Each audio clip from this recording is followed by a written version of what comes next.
Today we're going to focus on the Yuneec H520 landing gear motor assembly replacement.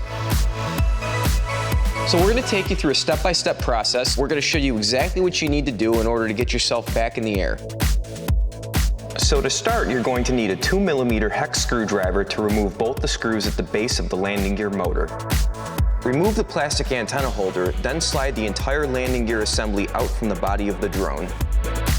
Use a Phillips 1 screwdriver to remove the screw that attaches the strut to the landing gear motor and pull the strut free.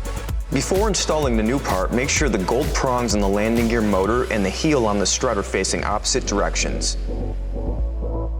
Line out the holes and reinstall the screw.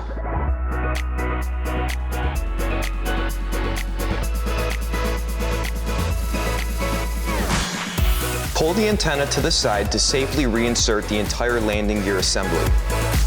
Press down to make sure the landing gear assembly is secure. Reposition the antenna holder to insert screws. Hold the antenna off to the side until screws are secure.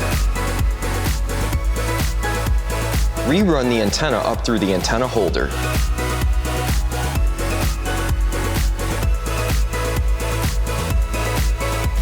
So as you can see in the video, this component's relatively easy to fix. It will work with the Typhoon H, the Typhoon H Plus, and the Typhoon H3. Check the description below for the link to our website where you can find this part at vertigodrones.com. Don't forget to like this video, comment below, and subscribe to our channel. That way you'll get all of our newest content the moment it's released. All right guys, thanks again for watching. We'll see you next time.